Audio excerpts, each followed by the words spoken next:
అమ్మా, పాములు పగపడతాయమ్మా. అంటే మా నాన్నమ్మ అంటూ ఉండేది, తాచుపామని చూస్తే గనక అది వెంటనే ఇంటికి వచ్చేస్తుంది ఇలా అనేవారు. అది నిజమేనా అసలమ్మా? నిజమేనండి. ఎందుకంటే త్రిజగదురి పీఠం అనేది నల్లమల అడవులకి చివరి భాగంలో ఉంటుంది, అటవీ ప్రాంతంలోనే ఉంటుంది ఇది. నేను ఆ త్రిజగదురి పీఠంలో నేను ప్రవేశించడమే 4 సంవత్సరాల పాపగా తాతగారితో అమ్మతో ప్రవేశించాను. అక్కడ ఉండటం జరుగుతోంది. ఇప్పుడు దగ్గరగా 50 ఏళ్ల చిల్లర నుంచి ఈ అనుభవాన్ని నేను నా స్వయంగా అనుభవించి చెప్తున్న విషయమే తప్ప, చాలామంది అంటారు, ఇప్పుడు శాస్త్రవేత్తలు కానీ ఎవరైనా సైన్స్ పరంగా కానీ ఏమంటారంటే పాము వినదు, పాముకి చెవులు ఉండవు, పాము పగబట్టదు, ఇవన్నీ అబద్ధాలు అని. కానీ స్వయంగా అనుభవించిన వాళ్ళ విషయం ఏమిటి? వాటితో స్వయంగా నేను అనేదాన్ని నేను అనుభవించి ఉన్నాను. నాకు తెలుసు పాములు పగబడతాయి అని. పాము జాతుల్లో ఎప్పుడైనా సరే ఒక పెద్ద, ఇప్పుడు మనుషుల్లో కనుక ఒక పెద్దరికం, ఒక పెద్ద అనేది ఉంది కదా, ఒక తాచుపాముకే పెద్దరికము, ఒక మాటకి నిలబట్టం కానీ, రా అంటే రావటం కానీ, పో అంటే పోవటం కానీ, మా జోలికి రావద్దు స్వామి అని దండం పెట్టుకున్నా, ఏదైనా కూడా ఒక హోదాగా, ఒక గౌరవంగా, ఒక దర్జాగా ఉండే పాము ఒక తాచుపామే. అది తన ప్రయాణంలో వెడుతూ ఉంటే మన దగ్గర నుంచి ఇట్లా వెడుతూ ఉన్నా కూడా అస్సలు మనం పట్టించుకోదమ్మా, మనం ఇంకా తిరిగి కూడా చూడదు. అదేంటమ్మా, అంటే మనుషులు పక్కనుంటే కాట అసలు ఏం చేయదండి. అది దర్జాగా చక్కగా దాని పని ఏదో అది చేసుకుంటుంది, అది వెళ్ళాల్సిందేదో అది పెడుతుంది. అది కూడా నిదానంగా చక్కగా హంసలాగా నిదానంగా చక్కగా వెళ్ళిపోతుంది. అదే జర్రుగొడ్డు కానీ, లేకపోతే ఇంకొక చెట్ల మించి దూకే పాములు కానీ, కట్ల పురుగులు కానీ, ఇవైతే మనిషి అలుకుడు అయితే అవే పరిగెత్తుతూ ఉంటాయి, మన దాకా రావు, పిచ్చి పరుగు పెడతాయి. ఈ తాచుపాముకే పెద్ద గుణం ఉంది. ఏదైనా పాములు ఇంట్లోకి వచ్చినప్పుడు మంత్రించి ఇసుక కానీ మిరియాలు కానీ జల్లి ఇస్తారు అంటారు. మిరియాల వాసన అనేది ఈ పాములకి పడదు, అందుకని మిరియాల పలుకులు చేసి కొద్దిగా గరుడ మంత్రాన్ని కానీ ఏదైనా మంత్రించి జల్లితే రాదు అని. ఈ మంత్రానికి కూడా ఈ తాచుపామే కట్టుబడి ఉంటుంది, రాదు. గిరిదీస్తే ఇట్లా నువ్వు రావద్దు అంటే రాదు. అదే ఇతర పాములు ఈ మంత్రానికి కట్టుబడి ఉండవు. ఆ పెద్దరికం తాచుపాములోనే ఉందమ్మా. తాచుపాము వింటుంది చక్కగా, తలపెట్టి చూస్తుంది. ఎందుకు వస్తుందో కానీ ఒక్కొక్కసారి అకారణంగా పాములు పగబడతాయి. అవి తాచుపాములే పగబడతాయి. ఒకసారి నన్ను తాచుపాము పగబట్టింది, నల్ల తాచు. అసలు నేనేం అన్నది లేదు, దాన్ని చూసింది లేదు, చేసింది లేదు, వెడుతోంది. అట్లా వెడుతుంటే అన్నాను, అదిగో పాము వెళుతోంది అని. 1 నెల రోజులు వెంటబడ్డదమ్మా నన్ను. 1 నెల రోజులు చంపేద్దామనే మిమ్మల్ని? అంటే అంత పరిస్థితి వచ్చింది. 1 నెల రోజులు నేనైతే అన్నం తినలేదు, నీళ్లు తాగలేదు, దిగులైపోయింది. కనీసం ఇది 32 ఏళ్ల క్రితము, 32 ఏళ్ళు 30 ఏళ్ల క్రితం. అప్పుడు ఇంకా నా వయసు అంత పరిపక్వత రాలే, అంత పెద్దరికం రాలే. పాములంటే పిచ్చి భయం, అసలు చూస్తే చాలు నేను పరిగెత్తేదాన్ని అనమాట. అంత భయస్తురాల్ని, ఏడ్చేదాన్ని కూడా పాము చూస్తే చాలు, పాము పాము పాము అని. అట్లాంటి దాన్ని ఇప్పుడైతే ధైర్యము, ఒక పెద్దరికం వచ్చింది, ఏమిటి అని తెలుసుకోగలిగిన స్థితి వస్తుంది. ఇప్పుడు వయసు రీత్యా కూడా ధైర్యము, మనస్సు నిలకడ, చిన్నరికం పోయి పెద్దరికం రావటం, హోదా రావటం కూడా వయసు రీత్యా వస్తుంది. అప్పుడు పామంటే భయం కాబట్టి ఏం చేయాలో అర్థమయ్యేది కాదు. ఒక్కోసారి 1 నెల రోజులు వెంటబడ్డది. సాయంత్రం 5 అయ్యేసరికి వచ్చేసేది, బెడ్ దగ్గరకు ఒక కలువులో ఉండి ఇంటి దగ్గరికి వచ్చేసేది, నా దగ్గరికి వచ్చేసేది. ఒక కలువులో ఉండేది, ఒక పెద్ద తొట్టి ఉండేది మాకు. ఆ తొట్టి నిండా నీళ్లు పోసేవాళ్ళం. ఆ తొట్టి కింద కన్నం చేసుకుంది, అంటే ఎలుకలు ఆల్రెడీ కన్నం పెడితే దాంట్లో స్థావరం ఏర్పరచుకుంది.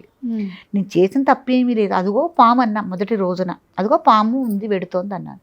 ఇక ఆ రకంగా వెంటబడి దాని భయాన్ని, అదే ఆ భయానికి తట్టుకోలేక మాకు పూజా బల్లలన్నీ ఉండేవి, జపం చేసుకుంటారు దాని మీద కూర్చుని ఎత్తుగా. ఆ జప బల్లలన్నీ వేసుకుని దాని మీద ఒక స్టూల్ వేసుకుని ఇంటి ముందు దాన్ని ఏంటి ఫోర్టికోలు అంటారు, ఆ ఫోర్టికో మీదకి ఎక్కి కూర్చునేదాన్ని. మళ్ళీ సాయంత్రం 8:30, 9ంటికి కానీ వెళ్ళేది కాదు, మళ్ళీ తిరిగి దాని స్థావరానికి వెళ్ళిపోయేది. ఇంకా మళ్ళీ అది తిరగట్లేదు, రావట్లేదు అనుకున్నప్పుడు నేను వచ్చేదాన్ని. ఈ పిల్లలు, చిన్న పిల్లలు, నాకు పసిపిల్లలు 3, అమ్మ, వాళ్ళని భద్రంగా ఇంట్లో, వాళ్ళని కూడా మంచాల మీద ఉంచి కిందకి దిగితే కొడతానని మా అమ్మకు ఒక కర్ర ఇచ్చి పిల్లల్ని కాపలా కాయమని అలా చేసిన తర్వాత తీరా జనవరిలో సంక్రాంతి పండుగ రోజు నా పుట్టినరోజు. జనవరి 14న పుట్టాను, పుట్టినరోజు. ఇక నేను అనుకున్నాను అనమాట, అంటే ఆ సంవత్సరం ఎందుకో నా పుట్టినరోజు డేటు అన్నీ కలిసి వచ్చినాయి. ఇంకా అయిపోయింది, నా ఎట్టాగో పుట్టినరోజు వచ్చింది, జాతకరీత్యా నాకు సర్పగండం ఉంది, ఈ రోజున మటుకు గ్యారంటీగా నన్ను అది కాటేస్తుంది, ఎట్నుంచైనా వచ్చి నేను మట్టుకు ఉంటానని ఒకటే శోకండాలు పెట్టి ఏడవటం. అందరూ నేను ఇంకా పిల్లలు అంటే పిల్లలు చిన్నవాళ్ళు కదా, వాళ్ళకి ఏం తెలుసు, వాళ్ళకి తెలియదు, ఒకటే ఏడవటం. అప్పుడు దైవికంగా ఒక ఆయన వచ్చారు. ఒక ఆయన వచ్చి, అమ్మ మీరు ఇంత బాధపడాల్సిన అవసరం లేదు, పాములు పట్టేవాళ్ళు వస్తారు, వాళ్ళు ఏం చేస్తారంటే పట్టి వాళ్ళకి, మీరు వాళ్ళు బీదవాళ్ళు కాబట్టి వాళ్ళ వృత్తి అది కాబట్టి వాళ్ళకి ఎంతో కొంత డబ్బులు ఇస్తే వాళ్ళు పడతారు, పట్టి జాగ్రత్తగా తీసుకెళ్ళి ఎక్కడైనా దాన్ని వదిలేయటం అనేది జరుగుతుంది అని చెప్పారు. అప్పుడు ఎక్కడో ఎంతో దూరంలో ఉన్న పాములాయన్ని పిలిపించి, అప్పుడు ఈ బైకులు వసతులు లేవు, ఫోన్లు లేవు, అప్పుడు ఒక మనిషిని పంపించి ప్రత్యేకంగా ఆయన్ని రప్పించి ఆ టైంకి అక్కడ కూర్చోబెట్టి, సాయంత్రం 5ంటికల్లా వస్తుంది, ఆ టైంకి అక్కడ కూర్చోబెట్టి ఆయన చేత ఆ రోజు వచ్చేసింది. అంటే ఇట్లాగే పెద్ద లైట్లు వేసుకుని కూర్చున్నా, కరెంట్ వచ్చింది, అప్పుడు కరెంట్ లైట్లు వేసుకుని కూర్చుంటే అంటే ఆ వెలుతురు కనపడుతుంది అని నన్ను తప్పించుకుని అక్కడ ఒక వేప చెట్టు ఉందండి, వేప చెట్టు కీనడ చాటు చేసుకుని వచ్చేసింది నా దగ్గరికి. నేను ఇటు కూర్చుంటే నా వెనక వైపు నుంచి వచ్చేసింది కాళ్ళ దగ్గరికి. అమ్మో వచ్చిందని పైకి కాళ్ళు ఒక్కసారి పైకి లేపుకున్నాను, వెంటనే నా పక్కన పాములాయన ఉన్నాడు కాబట్టి వెనక నుంచి వచ్చేసింది, వెనక చాటు చేసుకుని వచ్చింది, తెలివిగలది. మీరు ఇవన్నీ చెప్తే అసలు ఎవరు నమ్మరు. వేప చెట్టు కొమ్మల నీడని చాటు చేసుకుని వచ్చింది, కీనీడని చాటు చేసుకుని వచ్చింది అనేసరికి తను పట్టుకున్నాడు. పట్టుకుని దేంటి అంటే మార్గము, అమ్మ ఇది మర్చిపోవాలి, ఈ ప్లేస్ని మిమ్మల్ని మర్చిపోవాలంటే కొంత టైం పట్టాలి, ఒక నెల 15 రోజులు 2 నెలలు నా దగ్గర బుట్టలో ఉంచుకుని దానికి తగిన ఆహారం ఇచ్చుకుంటూ తను ఆడించుకుంటాడు, మళ్ళీ వీధుల్లో సందుల్లో ఆడించుకుంటూ, నేను కొన్ని రోజులు దాన్ని అలా నేను ఉంచితే ఇక్కడ మర్చిపోతుంది, నా ఊరు కూడా దూరం కాబట్టి అప్పుడు తీసుకెళ్ళి నేను ఏదైనా దూరంగా అటవీ ప్రాంతంలో వదిలేసేసి వస్తాను అని తను చెప్పడం ద్వారా తనకు కావాల్సిన దీనికి కావాల్సిన ఆహారానికి, తనకి ఛార్జీలకి వాటికి డబ్బులు ఇచ్చి అలా నేను చేయటం జరిగింది. పాములు పగబడతాయి అది వాస్తవమే అని చెప్పడానికి నేనే నిదర్శనం. దీని గురించే కాదు, ఇంకా 3 పాములు వెంటబడ్డాయి, కానీ ఇంత తీవ్రంగా ఇబ్బంది పెట్టలేదు. ఫస్ట్ సారి అప్పుడు మీ వెంట పడింది అంటున్నారు కదా నెల రోజులు, అప్పుడు మిరియాలేవో వేస్తారు అనేసి అన్నారు కదా, అలా ఏం వేయలేదా మీ మంచం చుట్టూ కావచ్చు? అప్పుడు ఇంత అవగాహన లేదు నాకు. అమ్మ అంటున్నారు, అమ్మ జల్లుతున్నారు, చేస్తున్నారు, ఇంత అవగాహన లేదు, ఇంత అవగాహన లేదు, తెలీదు. ప్రతిదాన్ని భయం పట్టం తప్ప ఇంకేం చేయలేకపోతున్నాను నేను. తర్వాత 3 పాములు మనకి వెంటబడ్డా కూడా అప్పుడు ఇదే ప్రక్రియ, పాములాయన్ని తీసుకురావటం. కానీ ఒక్కసారి అలవాటు పడి ఒక స్థావరంగా వేర్చుకున్నారా, ఆ స్థావరాన్ని వదిలిపెట్టవండి. పాములు ఒక చోటే నివసిస్తాయి, ఒక స్థావరాన్ని ఏర్పరచుకుంటాయి, వేరే చోటికి వెళ్ళావు, అక్కడే పిల్లలు గుడ్లు పెడతాయి, పిల్లల్ని పెడతాయి, ఆ పిల్లలు విస్తరిస్తాయి మళ్ళీ. ఇవన్నీ నేను నా స్వానుభవంతో నేను చెప్పేది. తాచుపాములు నలుపు, తెలుపు, గోధుమ రంగు ఇట్లా రకరకాల రంగుల్లో ఉంటాయి. సహం ఎర్రగొడ్డుతో ఉంటుంది. అతి ప్రమాదకరమైన పాములు దూకే పాములు, చెట్టుడుగు పాములు అంటారు. ఆ చెట్టు నుంచి చెట్టుడుగు పాములు అంటారు. అంటే సన్నగా ఉంటాయి, చాలా పసుపు ఉంటాయి, కట్లు ఉంటాయి, రకరకాలుగా ఉంటాయి. ఎన్నో రకరకాల పాములు చూసానండి నేను. 2 తలకాయలు ఉన్న పాములు ఉంటాయి, అంటే తోకవేపు కూడా తలకాయ ఉంటుంది, తోకవేపు తలకాయ ఉంటుంది, తలవేపు తలకాయ ఉంటుంది, ఎటుబడితే అట్టే పాకుతుంది. 2 తలకాయలు సికండి అంటారు దాన్ని.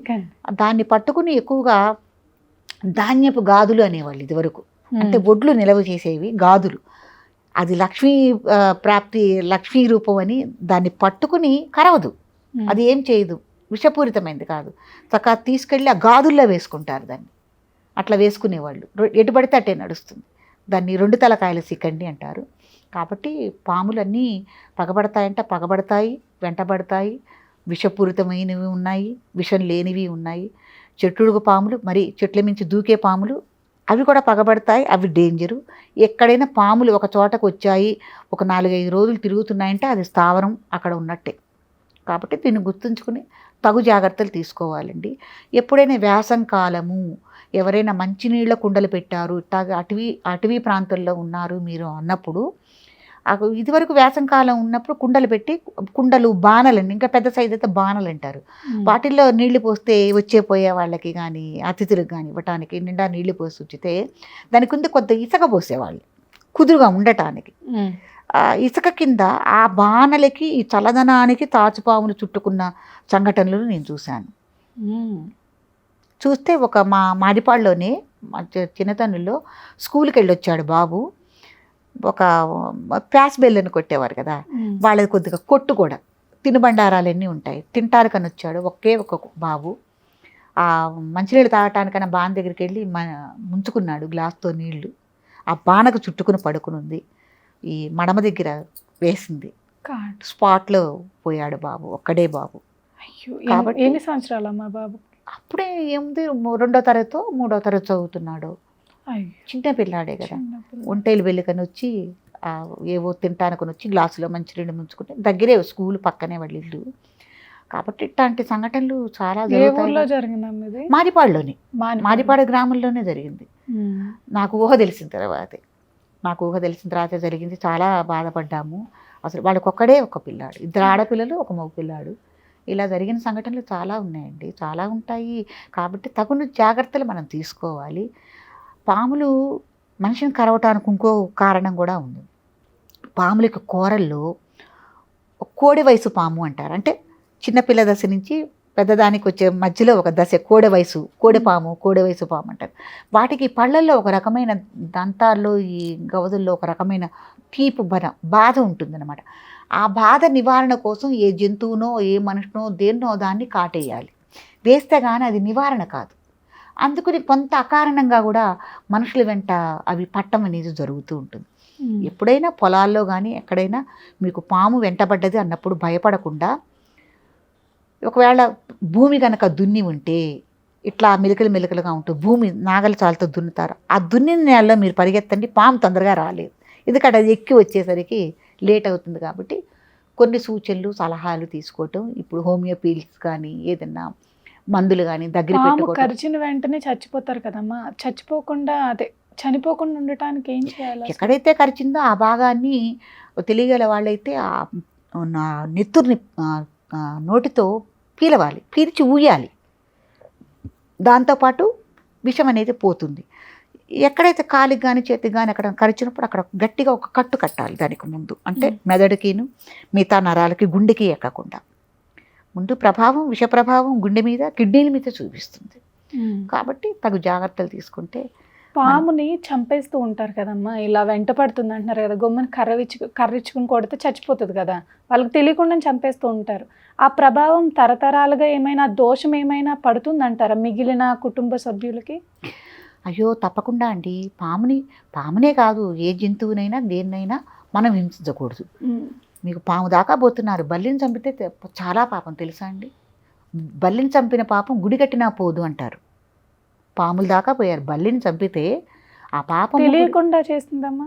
తెలియకుండా చేస్తే అది వేరండి. ఇప్పుడు మనం ఏదో అంటే ఇప్పుడు ఇలా బూచులు ఏవో దులుపుతూ ఉంటారు కదా ఇళ్ళకి, అదే అప్పుడు కింద పడిపోయి చచ్చిపోయింది అనుకోండి, అది మనం పాపం కాదు కదా, దానికి అదే పడిపోయింది. అది తెలియక చేసిన పాపం, తెలియక చేసిన పాపం అని సంకల్పాలు అవే చెప్తుంటారు. డోర్లో ఒకప్పుడు మనం వేసి తీసిన తలుపులు ఉంటాయి కదా, ఆ తలుపుల్లో ఉన్నప్పుడు ఒక్కొక్కసారి తలుపుల్లో మనం తెలియకుండానే నలుగుతుంది బల్లి ఉండి, అది తెలియక చేసిన పాపం. దానికి కూడా నివృత్తి ఉంది. అందుకే ఏదైనా పూజలు వ్రతాలు చేసేటప్పుడు పడుతుందమ్మా, ఏదైనా పాపమేనండి.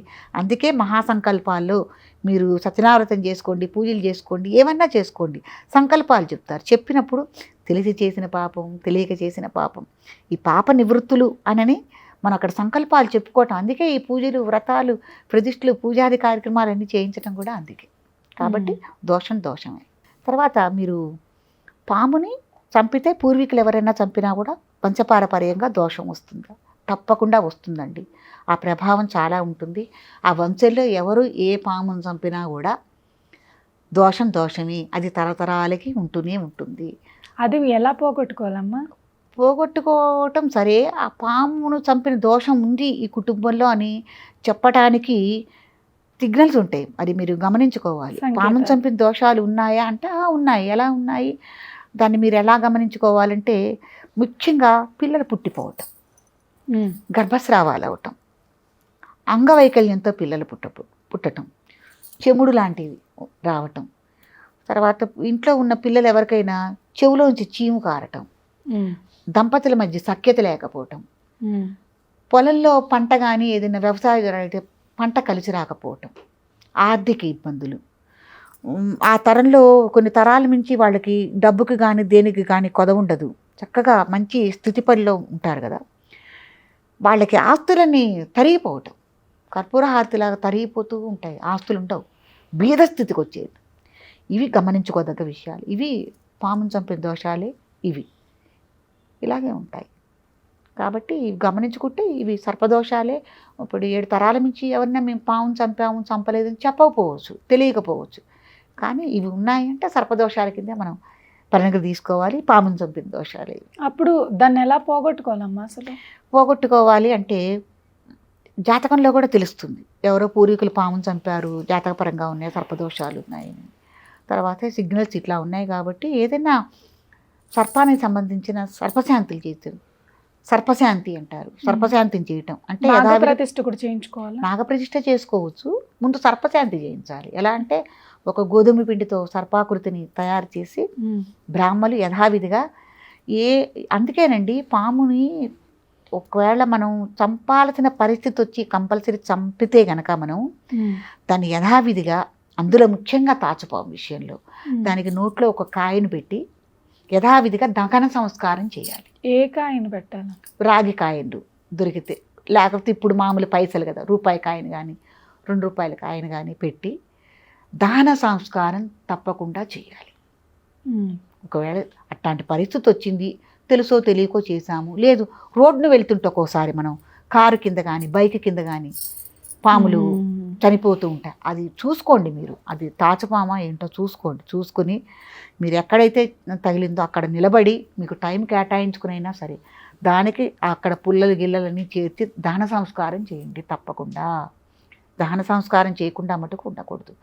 మన మనుషులకి ఎలా చేస్తామో సర్పానికి అలా దహన సంస్కారం చేయాలి. అదే అప్పుడు పామును చంపినప్పుడు దహన సంస్కారం కనుక చేయకపోతే ఆ సర్పాన్ని, ఏ సర్పం అది మీరు అప్పుడు గమనించుకోవాలి, అది నల్లతాచ తెల్లతాచ ఏమిటి, ఏం చంపావని వివరణ అయ్యగారే కనుక చెప్తే ఆ సర్పాన్ని తయారు చేసి గోధుమ పిండితో సర్ప సంస్కారం అంటే ఇప్పుడు పూర్వం ఎవరో చేసుంటారమ్మా, పూర్వీకులు చేస్తారు కదా, ఆ దోషం మనకి సంప్రాప్తమైంది, అప్పుడు మనకి ఏ పామో తెలియదు కదా, మరి అప్పుడు ఏం చేయాలి? అప్పుడు పూర్వంలో బలానా వాళ్ళు బలానా చేశారు కాబట్టి దాన్ని నివృత్తిద్దాం, ఇప్పుడు నేను చేస్తున్నాను ఈ క్రతువుని అని సర్ప సంస్కారం అంటారు దాన్ని. అప్పుడు యథావిధిగా మంత్రోక్తంగా ఆ పామును తయారు చేసి ఆ పాముకు చేయాల్సిన విధానాలను చేసి అప్పుడు పుల్లలు పెట్టి ఈ సర్పాన్ని తగలబెడతారు. గోధుమ పిండితో చేసిన సర్ప సంస్కారం అని అంటారు.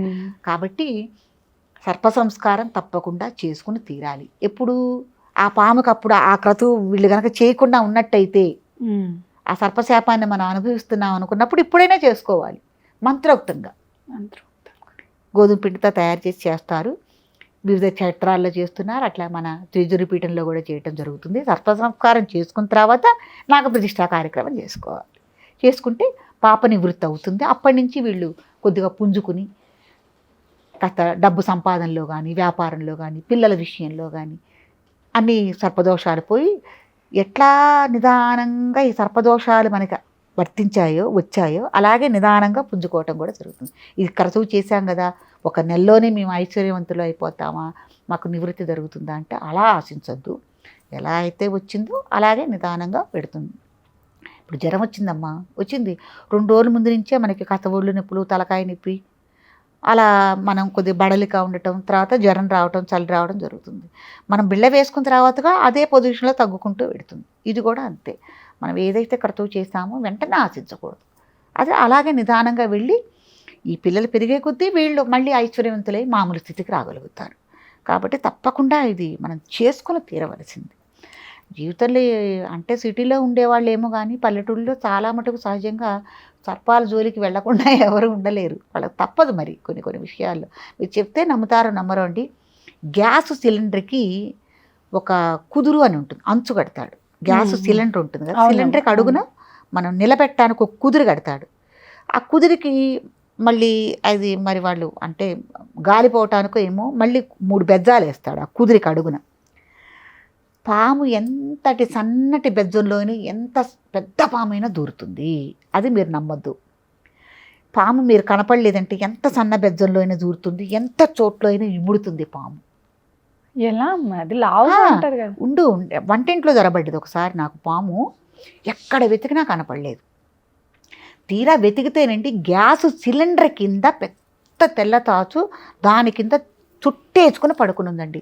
అసలు ఎవ్వరు ఊహించని విషయము. ఎలా దూరింది అంటే దానికి ఇలా ఇంత వెడల్పులో హోల్స్ ఉన్నాయి గ్యాస్ సిలిండర్కి. ఆ హోల్స్లోంటి లోపలికి వెళ్ళి ఆ మట్టులో గ్యాస్ సిలిండర్ మట్టులో దూరి పడుకుని ఉంది. ఆ సిలిండర్ తీస్తే దాని కింద ఉంది. బుస్సుని లేచింది. కాబట్టి చాలా చాలా చిత్రంగా ఉంటాయండి పాముల విషయాల్లో. అసలు ఎంత బాగా చూస్తుందో, ఎంత బాగా ఆలకిస్తుందో. దానికి మరీ ఇదైతే నాలుకల్ని ఇలా అలా అని అంటము, చూడటము, ఎడు తిరిగితే అటు తిరగటము చాలా. కానీ పాములకి ఏదైనా మనం ఒత్తిడి తగిలితేనే మన జోలికి వచ్చి కాటేయటం కానీ చేయటం కానీ చేస్తాయి కానండి. ఒక తాచుపాము మట్టుకు పెద్దరికమే. అది మన జోలికి రాలేదు. వీళ్ళు సైలెంట్గా పడుకున్నా కూడా మన నేల మీద దానికి ఏ అపకారం జరిగినప్పుడు చక్కగా మన తల కింద నుంచి వెళ్ళిపోతుంది. అట్లా చాలాసార్లు జరిగినాయి. ఇదివరకు రోజుల్లో పొయ్యి మీద వంటలు చేసేటప్పుడు మా అమ్మ వాళ్ళు ఓ పక్కన పొయ్యి మీద వంట అన్నం వార్చేవాళ్ళు. ప్రతి ఇట్లా వార్చేటప్పుడు ఓ పక్కన అమ్మ గంజి వారుస్తోంది, కాళ్ళ మించి పెడుతోంది. ఆ గంజి పడేయటానికి వేయలేదు, పాము మీద పడుతుంది, అమ్మ కాళ్ళ మీద పడుతుంది. అట్లాంటి సంఘటనలు ఈ పాములతో మాకు చాలా అనుబంధాలు ఉన్నాయమ్మ. ఒక రకంగా అయితే పెంపుడు పాములు ఎదురుపేటలో వెళ్ళి పెంపుడు పాములు అనమాట. అలా పెంచి వాళ్ళ నాగప్రతిష్ఠా కార్యక్రమాలు కొన్ని వేలల్లో చేయించాల్సిన అవసరం వచ్చింది నాకు. కాబట్టి చాలా చిత్రంగా గమ్మత్తుగా ఉంటాయి పాములతో విషయాలు. అటు అన్ని పాములు అపకారం చేయవు. అసలు నిజమైన నాగేంద్రుడు ఎవడికంటా పడడు. స్వయంగా నాగేంద్రుడిని నేను చూశాను. మోరే ఉంటాడు. మంచి ఈ లైట్ ఎలా ఉందో ట్యూబ్లైట్ కాంతితో తళ వెండిలాగా మెరుస్తూ ఉంటాడు. ఆయన వచ్చాడా ఇట్ట కనిపిస్తాడు, అట్ట మాయమైపోతాడు. ఎక్కడా ఉంటాడు. ఇక్కడ కనిపించాడు, ఇక్కడ ఇట్లా చూస్తే ఇట్లా వెళ్ళిపోతుంటాడు. పాము ఆకారంలో ఇంత పడిగేసుకుని మూరే ఉంటాడు. ట్యూబ్లైట్ కాంతిలో ఉంటాడు. ఇది బాగా గమనించుకోండి మీరు. అసలైన నాగేంద్రుడు ఎలా ఉంటాడు. ఆయన వచ్చినప్పుడు పరిమళం, మొగలిపూలు, మల్లెపూలు, విరజాజుల పరిమళం గుప్పున కొడుతూ ఉంటుంది. ఎవరికి కంట పడడు, ఎవరికి కనిపించడు. నిజమైన నాగేంద్రుడు వజ్రంలా మెరుస్తూ ఉంటాడు. ఇట్లా ఉంటాడు. అట్లా కనిపించి మాయమైపోతాడు. చాలా అద్భుతమమ్మ. తిరుదురుపీఠంలో అట్లాంటి నాగేంద్రుడు కూడా నా కళ్ళతో నేను చూశాను. తర్వాత ఎవరో చెప్పగా ఆయన నాగేంద్రుడు రూపం అని నేను ఒక సర్పశాస్త్రంలో నేను చదివాను. అయితే స్వయంగా మనం సుబ్రహ్మణ్యేశ్వర స్వామి దర్శనం చేసుకున్నాం అన్నమాట అని అనిపించింది. సర్పశాస్త్రంలో ఉంది స్వామి ఎలా ఉంటారు ఏమిటి అని. కాబట్టి అట్లాంటి అద్భుతమైన రూపం ఉండదమ్మా సుబ్రహ్మణ్యేశ్వర స్వామి విగ్రహం. మనం కంటితో చూడటానికి ఆత్మానుభవం కదమ్మా దేవుడు. కాబట్టి విగ్రహం అనేది ఏంటి, మన మనసు నిలకడకి. ఇప్పుడు మీరున్నారు కాబట్టి నా మనసు లగ్నమే మీకు నేను చెప్పుకుంటున్నాను. గాల్లో ఎలా చెప్తాను మీరు ఊహించుకుని కదా. అందుకనే విగ్రహం. కాబట్టి సుబ్రహ్మణ్యేశ్వర స్వామి విగ్రహ రూపంగా తయారు చేసుకుంటున్నాం మూర్తి. కాబట్టి అసలైన నాగేంద్రుడు ఆయన నేను స్వయంగా చూశాను. అదేంటి చాలా బాగా చెప్పారమ్మా.